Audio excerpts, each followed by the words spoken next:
I have a bit of an unconventional path, let's say, in procurement, because my first study was worlds apart from procurement. I had no clue about career. We were very much engaged in multi-country negotiations. We developed our model and then we sold it, with different companies. Together with the key managers, we built together a new organization with a new 10 people that we were absorbing. It took me, I think, 6 months to really understand how to really manage this ecosystem. It was huge. We built, let's say, together a good feeling of trust and a healthy relationship. It was really, learning by doing. I think what is important is if you need something, you need to ask. No one will give you anything if you don't ask. There is a lot of potential, for instance, in AI with, comparing or looking into the details of a contract. It really helps you to save a lot of time. I think the manager is responsible for the success and the non-success of the team. So what is important is really learn from your experience.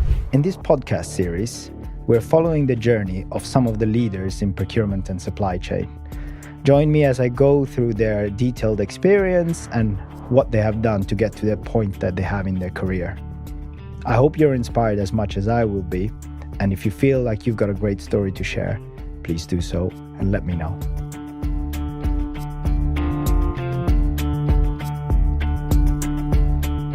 Hi all. Today we're here with Karène. Karène is from Generali. She is the head of procurement at Generali Italia SPA.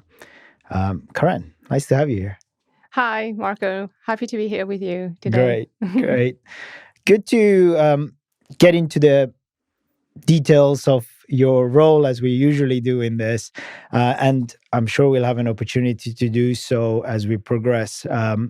Before we do that, it'd be great to get a sense of your company, what Generali is for the few people who may not know the company as such, and also your role and what are you really proud of as a team and what you have done in your team. And then we'll go a little bit into your story. Okay. Yeah. So, as you said, I'm head of procurement of Generali Italia, which is the local procurement of Generali Group. So we are part of an international insurance company, a leading insurance company in Italy, of course, and also in Europe. So I'm happy, let's say, to represent the local procurement and have this interaction with the group. So we have, let's say, double aspects.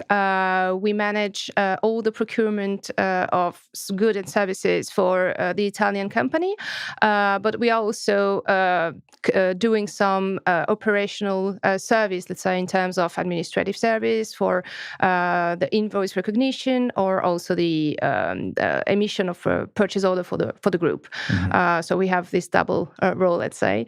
I'm leading a team of 40 plus people. Mm-hmm. We are acting on all categories of purchase, of course, from IT, indirect professional services, logistics, facility. So it's pretty diverse, let's say. Wow. Yeah. So it's quite a wide team with lots of different levels of expertise, I imagine that. Yeah. And I'm sure we'll get into how you deal with teams of that size and how you manage it. So Karène, it'd be great to understand who you are as a person. And if the question I usually ask every guest which comes onto our series is, if your family were to describe you to me, how would they describe Karène? Oh, this is a good question. I would define myself, let's say, as quite an introvert person at the beginning, but of course, I will open up when I feel that I'm in a safe environment with people that I can trust. I do care for my family and friends. I try to be kind with the people I care of, but also I try to apply, kindness in the professional environment. I think it's a good quality to be applied. It helps you to create a network, to build trust, and also to have some help in return when it's needed. I'm quite a dynamic person, always on the move, a little bit impatient sometimes, but yeah, it's we are in a multitasking society now. We are doing so many things all together. Mm-hmm. Sometimes it's hard to keep focus, but I'm trying to work on that as well. I'm French, one of the details we can say. Yeah. And sometimes we are a bit grumpy, it's part of our DNA, but Yeah, well, as you know, I'm from Rome, so, we're good. We've got lots of similarities there, which is good. So your friends, how would they describe you? My friends, so I'm fun. I'm quite easygoing, flexible. I can adapt to different kind of situations. So I do care about friendship. I think it's a really, really important, to maintain this relationship all the time. So yeah, I like to see friends as much as I can, of course, compatibly with professional activity and family life as well. Yeah, good. So let's get into your career. And if you could talk us through the journey of all the way till the first time you stumbled upon procurement, but maybe start for those who are at that phase of the initial part of their career where maybe they're just finishing university. How did that journey go from the point of you finished university, you got into your first few roles, and then you got into procurement? If you could talk us through that, that'd be great. So I have a bit of an unconventional path, let's say, in procurement, because my first study was worlds apart from procurement. I started university when I was 17. I had no clue about career. I don't come from a family, working in the business industry. So it was very far away from me. And the philosophy was, okay, study whatever you want. I was fond of art, so I studied history of art until the end. So I had a master of history of art, but I realized that it was going to be complex to have, to find a job and in this area. So I had an international experience in Rome, your city, with an exchange program. I pretty liked Italian. I liked also the international, going away from your country, trying new things. So I had the opportunity to switch from history of art to a master of international business because they were accepting people coming from, humanistic path. So it was a good opportunity to challenge a little bit myself, to try something new. And I felt really committed because I wanted to succeed. So it went very good. And just after that, I started to work, let's say, in Italy, in different industries, not yet in procurement. I did also an MBA because I thought it was not enough, to have two masters. I wanted a third one. I'm a bit of a first of a class person, So no, I like to learn. To be honest, I'm curious, and I think continuous improvement is really important, and I really apply this to my personal and professional career.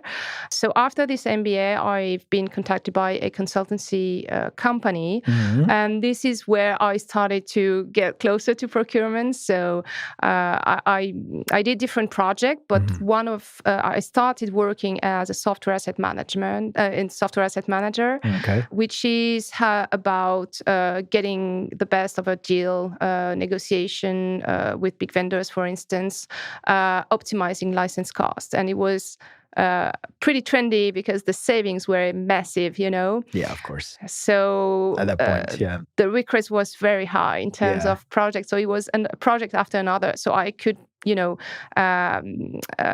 accumulate a lot of experience, see different deals, enterprise agreement with big vendors. So the benchmark between a company and another was very interesting, and it was the high value that we were delivering. Yeah, and cutting edge at that point in time, because obviously it was developing all the IT side, and being able to understand that must have been quite a lot of demand, quite cutting edge in terms of what you were doing. Absolutely. So it was a self-return that was kind of immediate, And in this experience as a consultant, I worked in between IT department and procurement. So this is the start of my procurement journey. Yeah. So that's how you got into the procurement side. And obviously very interesting to hear, and not uncommon that there are people who come from a completely different, maybe they've gone and done a degree, which is, as you say, in the arts of things, and then got into it. But obviously, if you have an interest and an ambition, it is something which can be achieved. And so you were in a consultancy firm. You now started your first few projects of procurement. If you want to describe maybe some of the things that you were looking at and what you were being asked to do, because at that point in time, you were probably just getting a grasp of how do I do procurement properly. So I was getting closer to procurement, and sometimes, depending on the customer, we were in front of the vendors negotiating directly, and sometimes we were behind the scenes just preparing for the negotiation, elaborating different scenarios. So I think the key of a good negotiation is when you really get prepared and you have different scenarios in mind, so you know how to adapt based on the vendors' answers and reaction. The complexity, I mean, we were very much engaged in multi-country negotiations. So we were here to collect all the demand, optimizing also the demand, because the more you standardize the demand, the best also deal you have, because it's better to go in front of the vendors with a proposal that makes sense and a little bit standardized. We also learn a lot about the key moments in a negotiation, end of the year, end of the term, whatever it is. So that you can push a little bit further with the discounts or commercial conditions. So it was a really fast pace, learning to see all these negotiations at the same time. Were you being guided at that point by other senior consultants helping you on learning these things, or did you have to learn a lot of this yourself? I had the second one. Because it was a pretty new subject. Sector, so I had a very quick introduction, because the first time my director told me, "Oh, you're going to work on a software asset management topic," I said, "Oh, what is that?" What is that? So it's a common theme in this series. Because I was involved in HR projects, so it was completely different, of course. And this was a little bit more hardcore, with hard skills to be developed. And we build a methodology. So the interesting thing is that we really build it from scratch. We developed our model, and then we sold it, with different companies. So we really gain in expertise. And the thing is that it was an independent consultancy firm, which is very important, because we were not a partner of software vendors or distributors. So you can keep yourself separated that way. Exactly. And for those who are getting into the consultancy world and learning all that, it's quite an ambitious industry for anyone getting into procurement, maybe through that.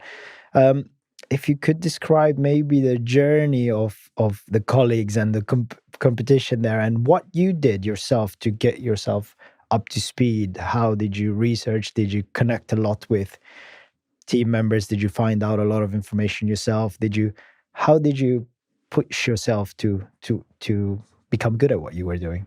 So basically, I became a manager after 3 years in this company. So it was pretty quick. I was a little bit more than 30 years old. And for sure, consultancy, it's the speed in your career on this point of view. So we partner in general with a consultant doing the more, the analysis and the scenario. And I was more the point of contact with the customers or presenting, doing the steering committees and stuff like that. So it's really a team spirit. In consultancy, it's, you are between young people.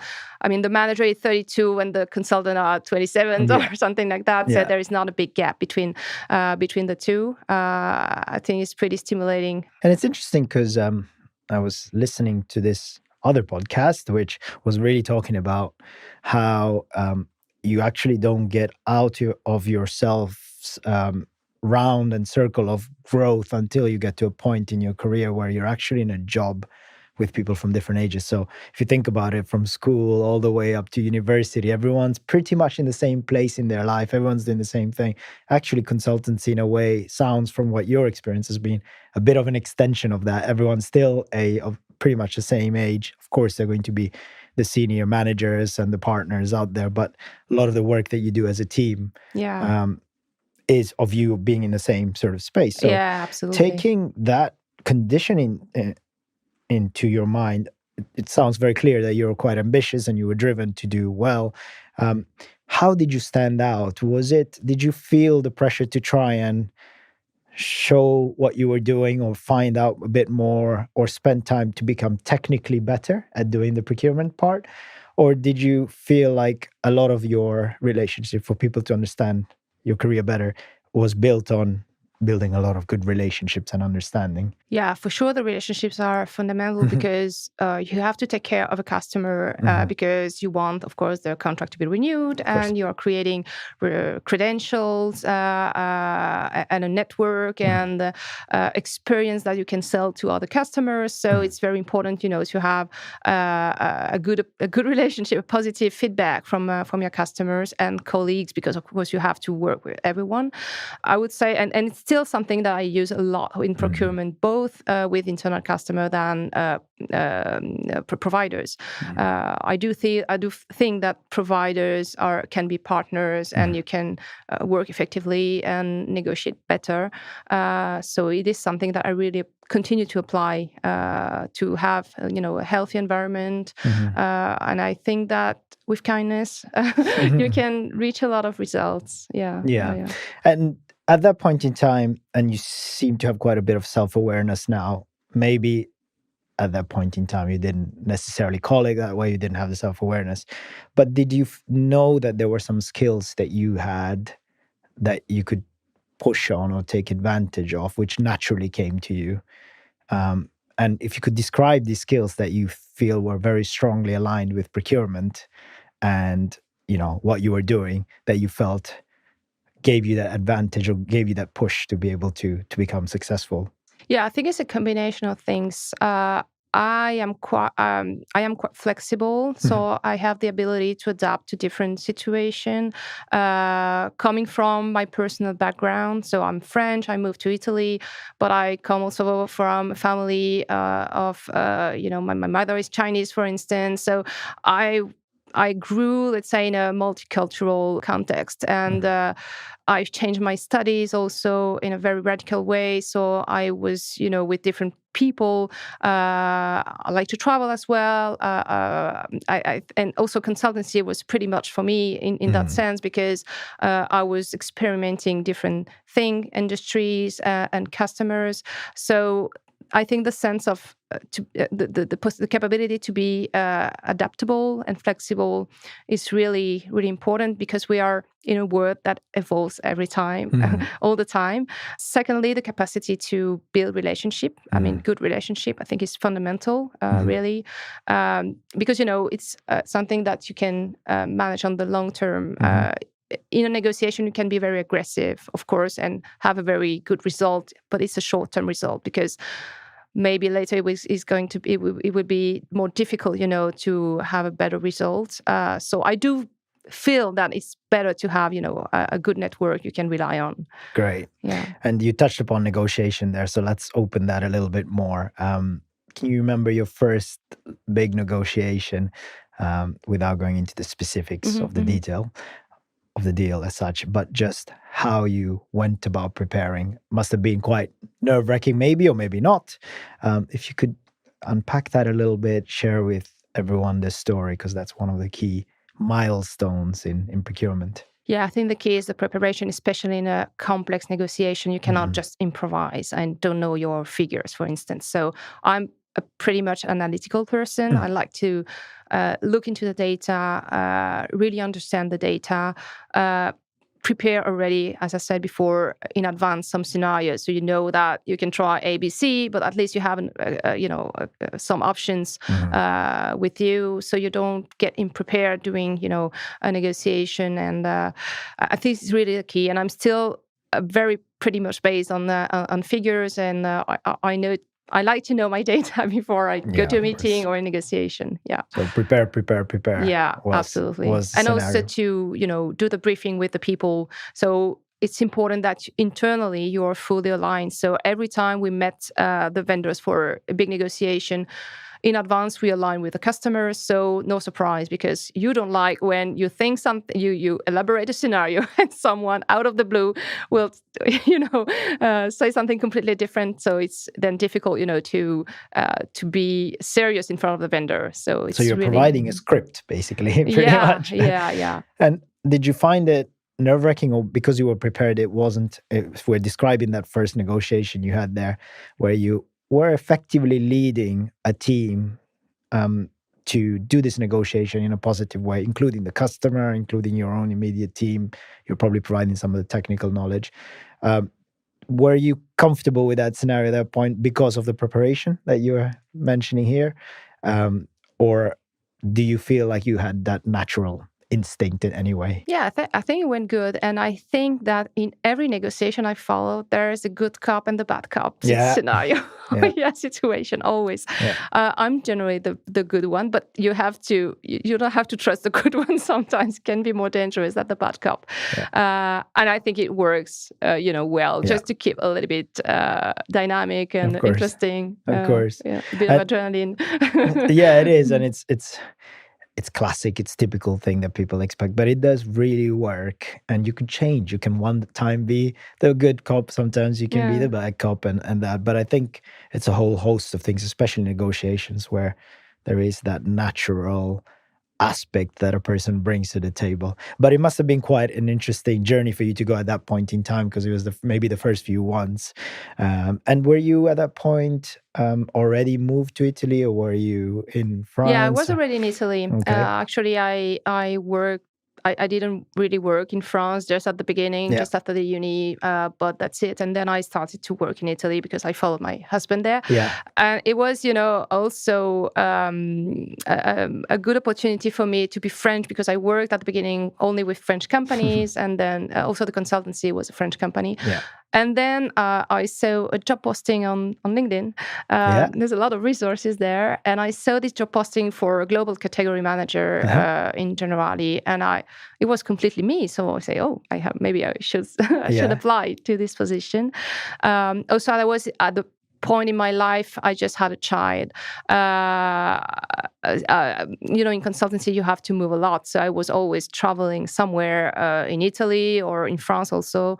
And after my child came, the birth of my child, I wanted to be a little bit stable. And also, after 6 years in consultancy, moving from a project to another, customer to another, I wanted to try to experiment something a little bit different when you are in a company, working for a company, trying to, do your own footprint and, to leave legacy. Yeah, basically. exactly. Yeah. So to build a team and maybe to make a career and change, within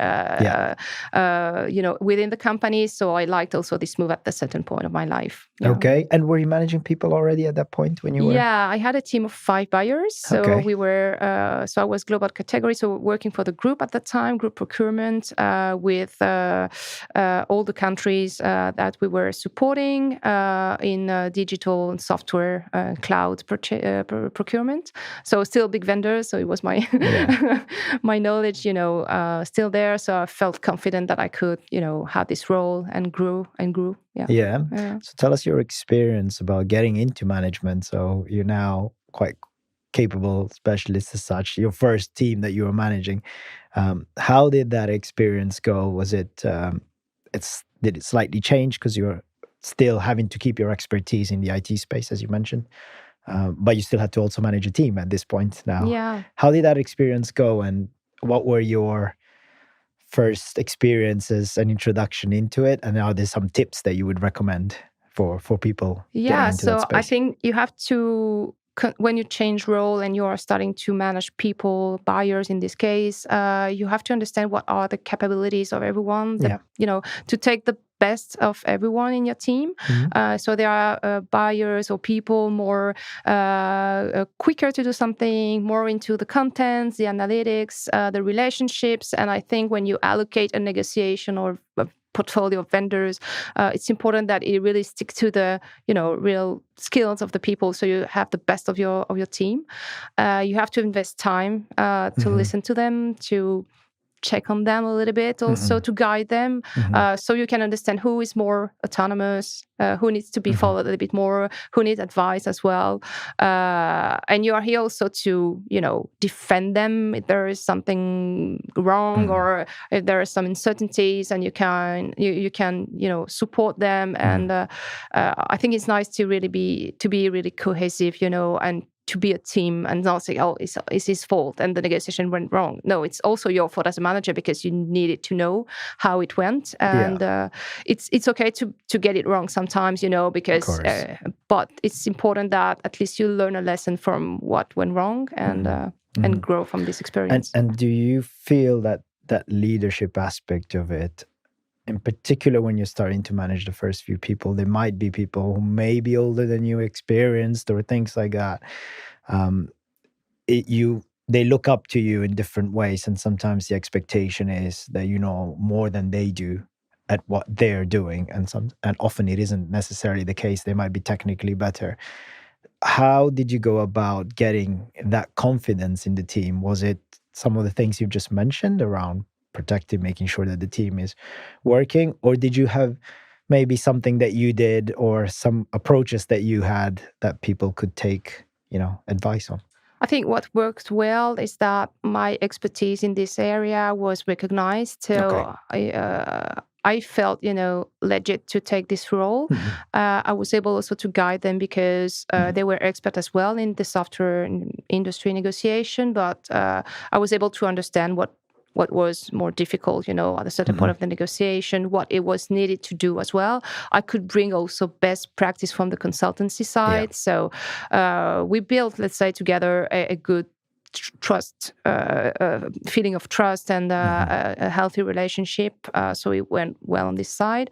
I think there were everyone was older than me, but it was not an issue. No, you didn't feel this, because I remember in my instance when you get this first few people who are a little bit older than you, there's always that little niggle in your head, and ultimately, and often in my case, and I'm sure you will have had that now in your more recent role, there might be people who are really experts at something a lot more than you are, but that's not what you're there for. You're there for guiding the whole function. So let's get into that a little bit more. So now you've gone into the consultancy, you already had a team and you had some team management experience. You're now gone into this role which you applied for and you were successful in. How did that experience of going into this large complex where you're no longer part of a smaller consultancy firm, but you're now in a territory with lots of different stakeholders, politics, dare I say. How did you navigate that whilst also managing a team? Yeah, I think that was the more difficult part of the job because, of course, from the hard skill, it was okay. And as I said, when you enter in a big organization, I don't know how many countries we were supporting, 30, 35, there is no chart explaining you how it works. So you have to figure out yourself how to navigate, understand who are the key stakeholders, who are the one you have to take care of, who are the one who will support you, the one that you need to convince also. So it took me, I think, 6 months to really understand how to really manage this ecosystem. It was huge, and it was interesting as well. I imagine that every department has its own interests. You're potentially bringing something to them that they see as a must do, not I'm not that interested in doing it, as long as they do it for me kind of scenario. So explain maybe some of that experience there on how you can take their interests and guide them and show the stakeholders that you are taking care of that, but also why it is important for them to do what you were pushing the team and what you were responsible for. Maybe talk a little bit through that experience so that people who are looking at this now are going, okay, that's some really interesting tips. I think you got the point, because when you're the global procurement, your aim is to standardize the demands. So you have, as you said before, you can negotiate a better deal, and it's simpler, of course. But every country wants its own configuration, so you have to convince them. So you have to collect everything, but put everything into order, and then come back to the countries and explain why they should converge to the group setup of a deal, for instance.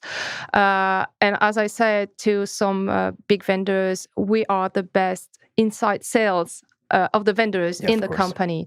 So it's the reason why the partnership with the vendors is essential, because we are there also to make a successful deal for the company. Even if some country will not have, the custom setup that we would like, but it's not possible. You cannot have 30 different configuration. You have to converge, towards a standard. So at the end, they understand when the saving is here, because when you standardize the demand, then you can have a better discount. So it's a win-win situation for everyone. But we are kind of an ambassador of the deal inside. Yeah. And it's really interesting, that point that you are talking through now, because often maybe if someone doesn't work in procurement and just sees the procurement function coming in to do one part, they just see it as, oh, they're interrupting my relationship with the supplier, the deal that I have with the supplier. But actually what you're saying there, that thought is not, definitely in your case, it sounds like it's not your approach. Your approach is to make sure you understand what the service is, partner with them, so that you can do the internal sales in the best way possible, which is appropriate for you, not necessarily only appropriate for the supplier or for the stakeholders. How do you build that trust with stakeholders, that you are there for that and not just to go there, bash the price down, put you in some process approach, and that's I think it's important to align. Communication is key, so you can explain. So for complex deal, we prepared presentations. So we explain why they had interest to follow the group guidelines. And I think it worked well. If you go with a top-down approach and you don't try even to consider what is the need of the local, then it's not going to be a good negotiation internally. You will not have the buy-in, of course, of the stakeholders. So it's really important to have this exchange and to listen to them. Yeah, and it sounds like technically you knew what you were doing anyway, because you had already done some experience. You've had some team management, and you were just learning, maybe moving your feet along, trying to get an understanding of how to manage stakeholders in such a global space. So there must have been quite a bit of, and we'll touch upon both sides, there must have been quite a bit of help from a mentorship, guidance. If you maybe talk us through what you think about mentorship, or even if not maybe necessarily mentorship, it could be someone who's technically experienced and making sure that they're on your side. Talk us a little bit about your experience on the mentorship, guidance, and support that you have had in your career. So it's weird that you asked me this question, because I often had in my career managers letting me a lot of autonomy. So it was really, learning by doing. Doing it yourself, yeah. So I appreciate this, the fact that they let me autonomous on a job. So I was not over supervised. So I learned a lot by doing myself things. And I would say that also, just to wrap up with my personal life, my mother was one of my first role models, because she arrived from Polynesia. So I'm come from Polynesia, 20,000 kilometers from France, and she had no diploma recognized in France. So she was a nurse, but she could not be a nurse in France. She didn't know anyone except my father. So she had to, adapt herself, understand how to be autonomous also, because she worked in Polynesia and she didn't want to be just a mother.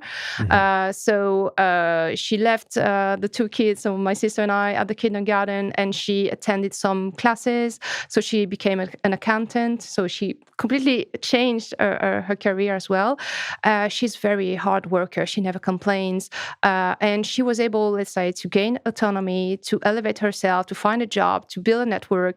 And I think it was pretty inspiring for me as a model, as a daughter as well. Yeah. And I took a lot from her. So you can tell. I'm not a friend of doing the hard work. I like to understand myself, how it works. And I think it helps me to lead better. So there are different styles, of leadership. I really like to understand profoundly how it works, and I'm the kind of people, opening the box to understand how it works. Yeah, and I think it helped me to lead better. Get under the skin. So it sounds like your mother, in your case, had a real impact on you. You looked up at them, and obviously you recreated the same sort of approach, which has brought you successes. And then in the company, I had a chance to have a coaching path. It was really interesting, to ask yourself some questions. Was this structured by the company, or was this okay? Yeah, so they provided it as official a structure, official one, of course. And to ask questions sometimes you are a bit uncomfortable with. You don't want to, open the everything. But I think it was very useful, to put the finger on some points that needed to be not changed, a little bit improved, let's say. What was some of the best learning you've had from that experience of mentors, or the support structure that the company provides you? Is there any tip or anything which sticks to mind that someone maybe told you that was really valuable and useful for you? Yeah, I think what is important is if you need something, you need to ask. Okay. No one will give you anything if you don't No. ask. And it's worth also for negotiation, of course.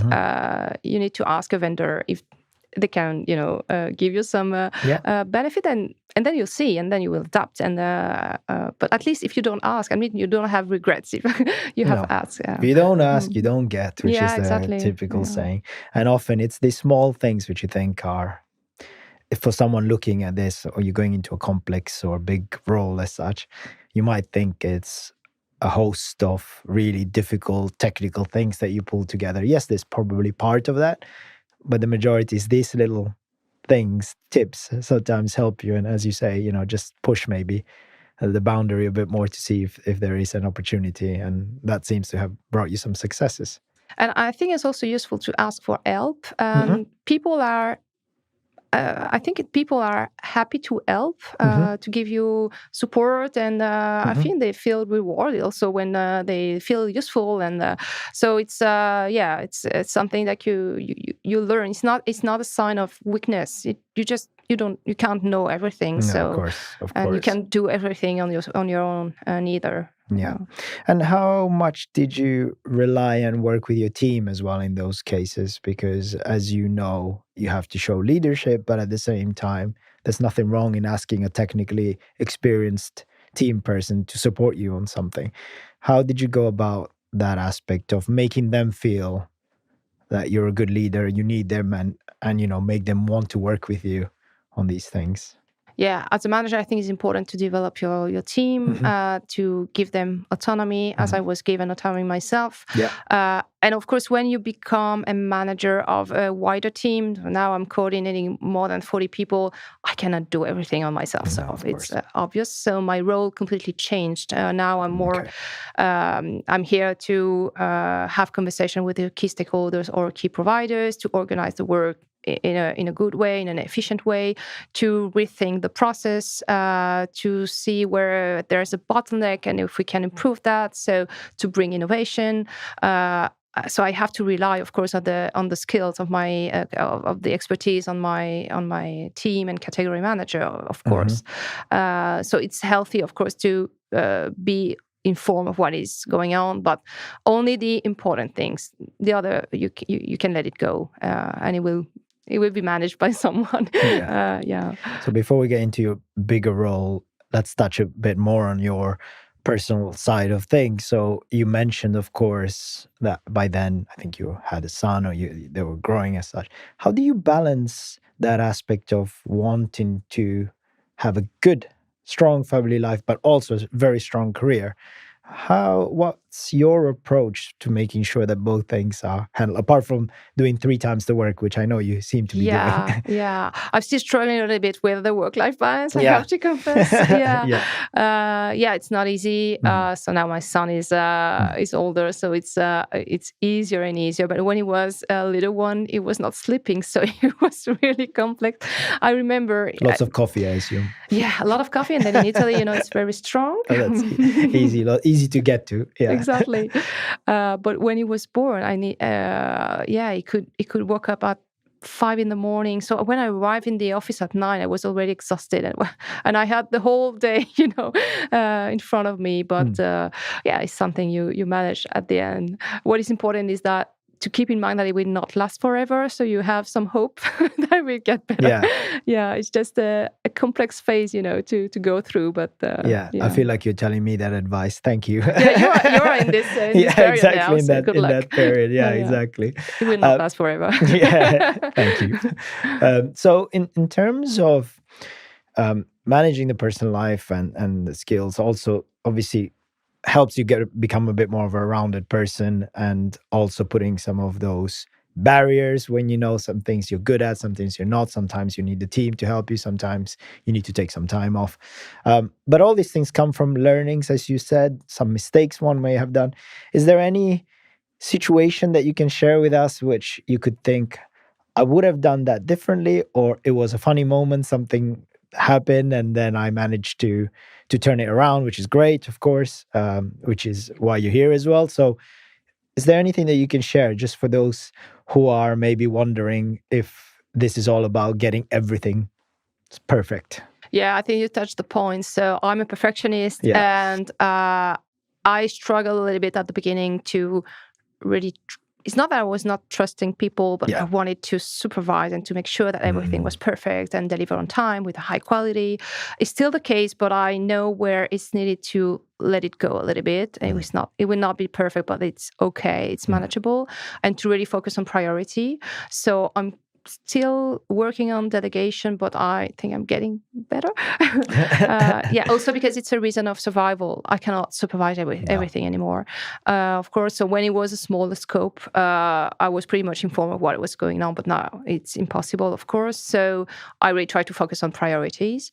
And it's not a big deal if it's not perfect. It's okay. Also because otherwise you could burn yourself. I mean, if you want to be everywhere and to attend every meeting and oversee every presentation, you can't make it. And personally, it will take too much of your time, and it's really healthy to have a break, as you said. So, for instance, I commit myself a lot during the week, working also long hours, but in the weekend, I completely switch off. Yeah, switch off. It's fundamental. Yeah. Yeah, and I think, it's become more and more important in the recent years as well to get that right balance, because it's good for you as well. So that's great. And obviously you are now at that point. If we go back to the point in your career where you've got this team, you've taken up this new role, you've been now with your current firm for a few years. Obviously that's developed and you've become a leader of quite a large function, which maybe you absorbed some people in some cases, and in some cases you chose the people. Can you talk us a little bit through that experience and how you manage those situations where you absorb people, maybe you are having to develop others, identify what's the best way for them to move forward, and how you can make it all work and balance? Because I think you touched upon it earlier. Your role has changed. It's no longer about doing the deal and doing the negotiation as such, though occasionally I'm sure you still put your hand in it. Yeah. How do you go about this to do that? So when I was appointed as head of local procurement, I inherited it from a team. So it was already there. And also the interesting thing is that at that time, we acquired a company, another insurance company. So we went through 30 people to 40 people, so 10 more new people coming from that company. And it happens like effectively 6 months after I was appointed. So knowing that I would absorb people, I didn't know exactly the number, but more or less I knew the quantity of people coming in the team. I prefer not to do anything the first 6 months. So I didn't want to reorganize. Yeah, so I was observing a lot, get familiar with people, understand what was the role of everyone, which processes were doing okay, which processes were not efficient at all. And together with the key managers, we built together a new organization with a new 10 people that we were absorbing. So we reorganized completely the activity, completely changed everything in terms of categories, allocation of buyers, and back office activities and new activities as well. Everything pretty much based on figures, because for me it was important. So we are fully digitalized already. So we had access to a lot of data, number of purchase orders, purchase requests, contracts, and all this stuff. So I took everything and we, look at the numbers to build a team in an efficient way, that every team has an adequate number of buyers and could manage the volumes in an effective way. So we came out with a new organization 6 months later with the new person that we acquired, and I think it worked well. Yeah. And did you find that in some cases maybe one person wasn't ideal for this role, but they're better for this role. How did you manage that communication with them to go, right, I think you're good at this one, we should move you across? Because sometimes people get a bit territorial, right? Yeah, when it happens, what is important is that you explain the reason why you need to do some changes, and it depends on the person, because there are some people more open, to changes, more flexible than others. But with the right, communication, I think, and it's manageable. Yeah, we changed some people, but it was not so radical. Yeah, it was. Yeah. Yeah. Okay, good. And if you then take into account that, you've now got a fully formed department and function, and you're now having to drive some of the things that the business wants, but a lot of it is also your responsibilities to do that aspect of it, the procurement as such in this case. How did you go about ensuring that the team also worked together with you in a balanced approach? And what worked best? There are two questions here. What worked best for you is to align yourself with what the business wanted to do, or give guidance to the business around how procurement should be done? What worked best? So in both ways, I think toward the business, I try to promote the value of procurement. So we are not a bottleneck.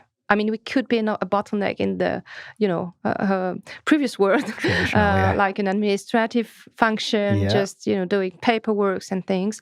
But by adapting ourselves, being proactive, anticipating the demand of the stakeholders, scouting from the right, vendors, doing the tender to bring value and savings, doing the proper contract, because one of the important things that I didn't mention is that I work in an insurance. It's a really very regulated environment. So we have to be compliant. We are auditable. We have to protect our data, the security. So it's important that you don't, engage us too late. Otherwise, we will be seen as a bottleneck, because we have to perform all these checks. It's mandatory.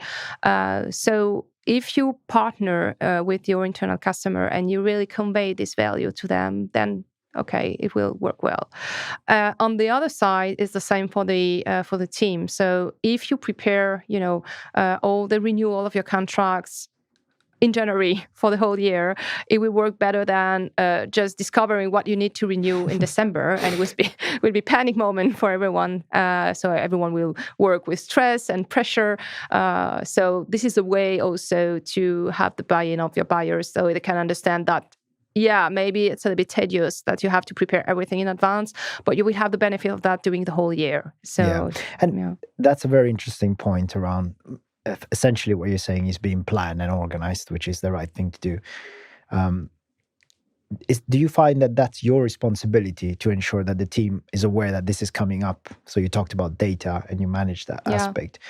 Or do you think that it's your responsibility to provide that data to the one who's the category lead, for example, and it's for them to do that and be organized and balanced in that approach? What do you find your role to be more effective in?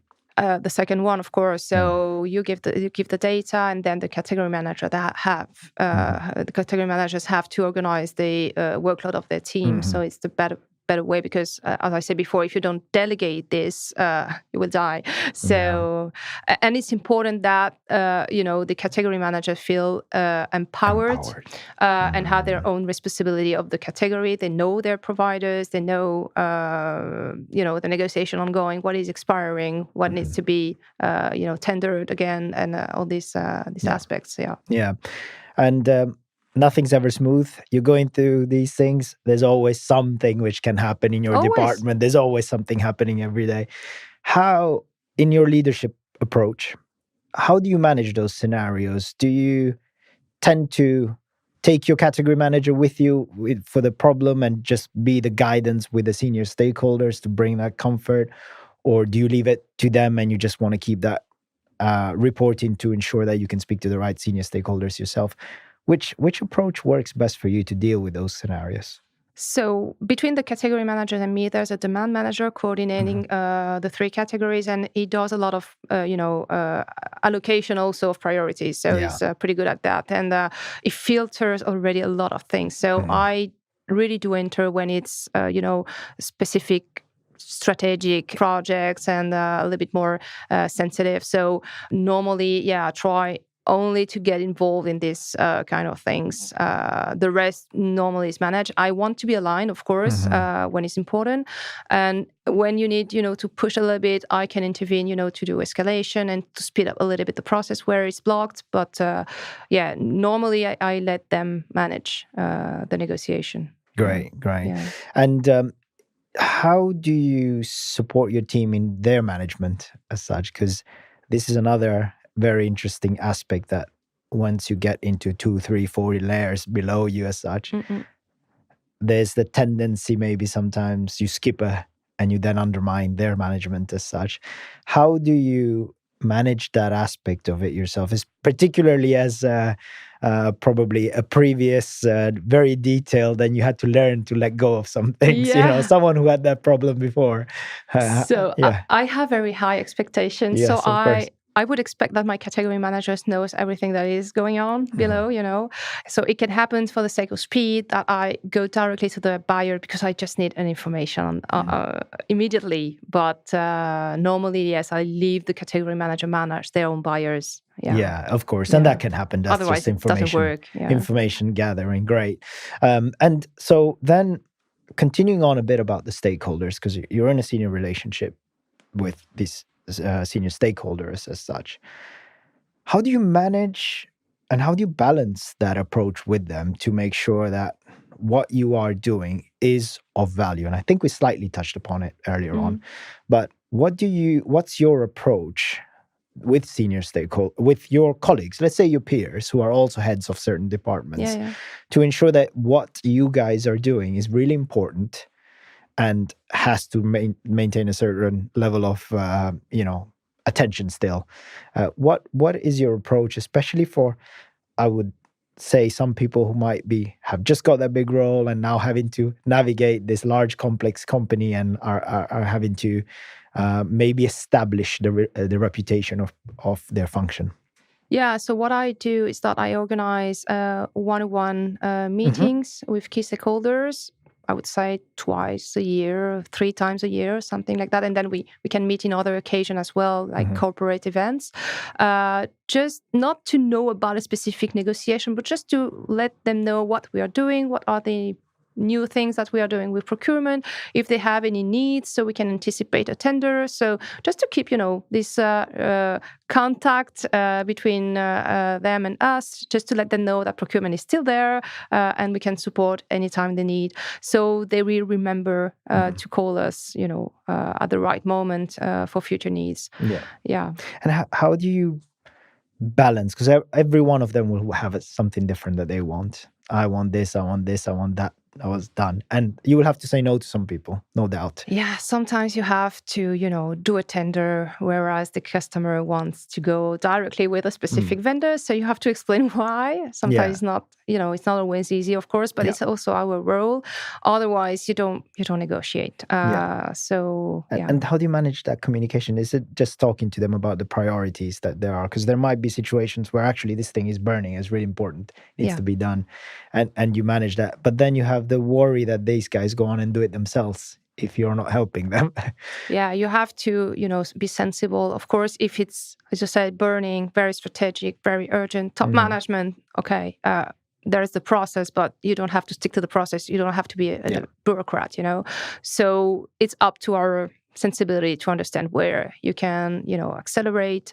But also when you propose to do a tender, you say, okay, but I will have a special care on this tender. It will not last like 3 months. It will be done in a very few weeks. So you will have a value from that. And so it's important, to understand where you can go with your own procurement process and where it's better to let go because it's much more important than that. Yeah. Yeah. And let's talk a little bit about your function as such. Share with us maybe some of the key things you're proud of as a function that you are currently doing. Again, without having to give away some secrets, commercial secrets as such. But what are you proud of as a function? And taking then into the context of your strategy for your function in the future, how do you see it evolving? So I really want to, achieve operational excellence. So to get rid of low-value, repetitive tasks. So with my management, we analyzed the processes. We identify the bottlenecks. We identify where it makes sense to have automation. So we use RPA a lot. And the investment is not that high for the return that you have immediately. So now we are automatizing like 80% of the emission of the purchase orders.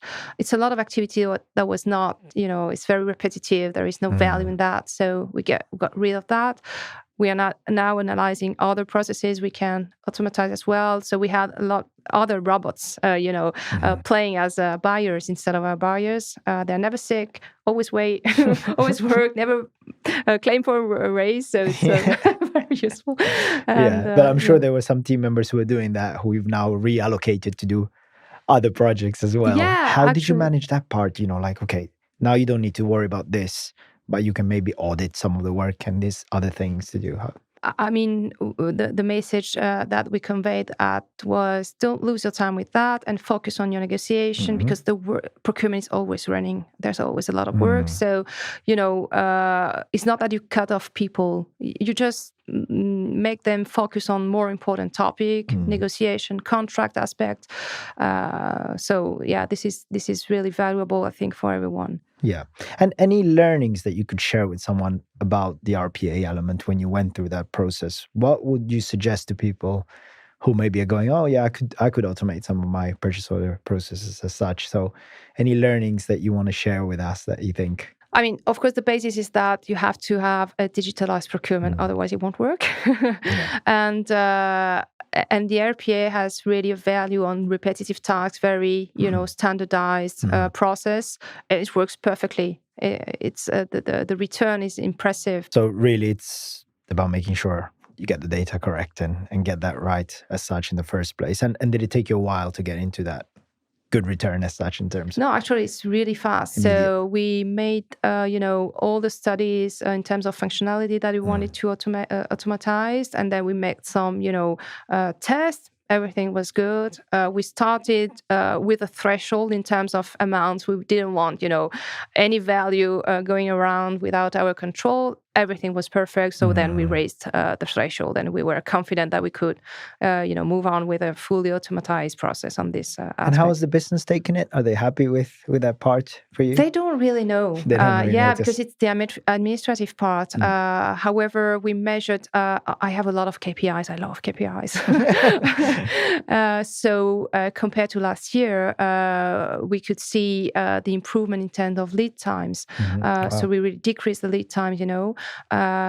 I think, the business filled it because then we could answer more quickly to their requests. And so at the end, we improved the overall service to them. So if we now move on to that future aspect, what do you see the future of procurement? What do you see the future of what your functions got to do? And how do you see it evolving?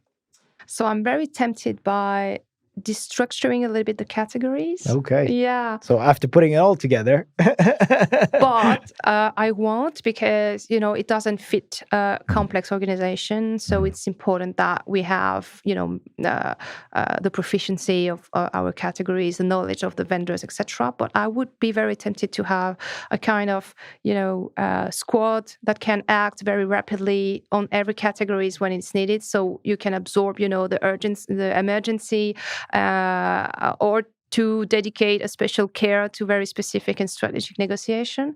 It's not for everyone, so you have to find, the right profiles in terms of buyer with versatility. But I'm very tempted with that. I would like to look into that. And what do you see as the threats coming down the line, and what do you see as how you're going to deal with this difficult situations coming up? Threats could be, maybe a change in technology or something. Is there anything in your radar that you think? Yeah, so I really try to keep informed, with new technology. Of course, there's a big hype with AI, but we didn't want to rush. So we are studying, we are studying and building business cases, so where it really makes sense to apply AI, because there's a lot of promise, from the vendors, but you have to be careful and not to rush, because otherwise, if it's not successful, then the technology will not be adopted. So I think the good start is analytics, good data, quality of the data. So you can also build your strategy of procurement, rationalization of vendors based on the data. It's a very objective, way of approaching your vendors as well and the organization. Then RPA, and then if you're mature enough, AI. But there is a lot of potential, for instance, in AI with, comparing or looking into the details of a contract. It really helps you to save a lot of time. It's fundamental to double check your sources and the accuracy of the results, of course. But, sometimes to issue a document or make a first draft of a tender, it really helps you to speed up a little bit these phases. So we start working on that, yeah. And you touched a little bit about keeping yourself up to date as such. Apart from listening to the journey of a CPO every episode, of course,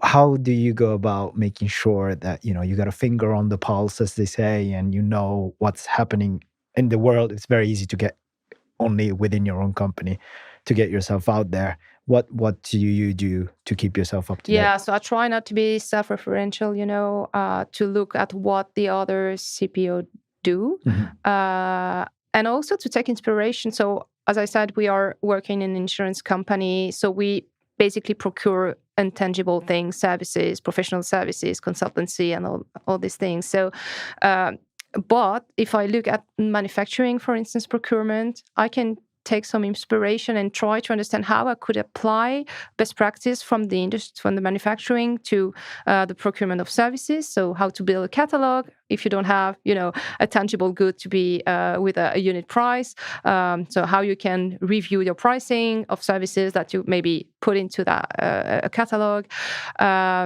What are the new technologies in terms of procurement tools? Attending conferences, procurement conferences, there's a lot of things ongoing. So you cannot attend them all, but at least to have the last trends and to understand what is important. There's a lot of focus on sustainability as well, of course, compliance and risk management. So there's a lot to take in. And then you have to select what you want to go for. I never do more than 2 projects at a time. Okay. Yeah. To really, 2 large projects at a time. Yeah, large project, of course. Yeah. So we can be focused. We can have dedicated people working on that, maybe some consultants as well. But so you start something and you're going to finish it. If you start too many things, the risk is that you're not, getting at the end of that. And so what are the next steps of what you'd like to achieve apart from the aspect we talked about, destructuring again your category approach as such? Personally, what's your eyes set on? If you were speaking to your leader, whoever is you lead into as such, what's your kind of future goals? Yeah, really to continue to innovate, to question your processes. It's not because now the organization is working well that it has to be in this configuration forever. I'd like also to improve the skills of the team, so invest on trainings, keep them updated about new regulation, new things they have to learn, have more knowledge about their vendors' portfolio as well, to really have the purpose of what they're doing, in the company. So they're not just negotiating one specific contract. They are acting, for a bigger picture. And it's important that they get the purpose of that, so they know exactly what is their role inside a company, an organization, a large organization. Someone who's looking at this and going, this is really interesting. I've no experience in doing any of this, but I'm listening to a leader in their space. What are the tips you would suggest to someone going, I want to get into this world, I want to do procurement? What would you advise someone who's maybe at that beginning part of their career to go and do to be best prepared and to get into this? I think what is interesting with procurement is that it's multidisciplinary. You have to deal with a lot of stakeholders, a lot of functions, so you can really learn a little bit of all the functions within an organization, different categories as well with the vendors, different processes. You are the gatekeeper of the process, but you don't have to be a bureaucrat. So it's a balance that is not so easy to manage. I think the best advice is that keep learning, keep being curious about what is happening. And also, go deep into your category, be an expert as well, and develop all your soft skills, because it's a lot about communication and relationship. Yeah. Great. And for those who are maybe going into a bigger role and doing something, they're moving that gear, they might be managing people, but they're moving into a big role. What would you advise them to do to be successful in this big move? Yeah, to understand how your position is inside a bigger organization, what your role has to be and how you want to be also. And also, to move from an matter expert to a manager of a team, which is fundamental. So you have to do this step, and to change the way you're working, to be efficient and to be to have an impact on your organization and support the strategy of your company. Yeah, and actually, that's a really interesting point you mentioned there, and this is something that often I've seen as well in my own teams and things. Is you could be technically very good, but managing people is a completely different thing. So if you are interested in moving from that because you think that your career is only going to get better if you manage and do big teams, be self-aware, I think what you're saying, because it seems to have worked really well for you to be a detailed person, but also being able to now manage people.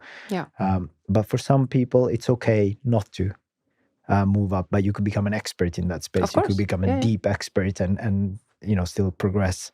And I imagine that that's one of the things to like really look at yourself and think, do you like this? And of course, until you experience management, you won't know that it's something you're good at or not. I imagine you'd support that as such. Yes, absolutely. And when you become a manager, you have to take your responsibility. It's really important, and also to defend your team. So you can be not happy with something that your team did, but you have to debrief, separately. Of course. But towards the other department, you have to be, all together. And Great. And that's really interesting and very useful for people who maybe are in that space going, albeit you might know how to manage and you're good, but actually when you're moving into this, what we talked about, the political side of dealing with departments, is knowing as a unit how you're going to present yourself, and that makes complete sense. I think the manager is responsible for the success and the non-success of the team. So what is important is really learn from your experience if something negative came out, and not to repeat this error again. Great. Well, Karène, thank you very much for your time. Thank you, Marco. And good luck in your future aspirations. Thank you very much.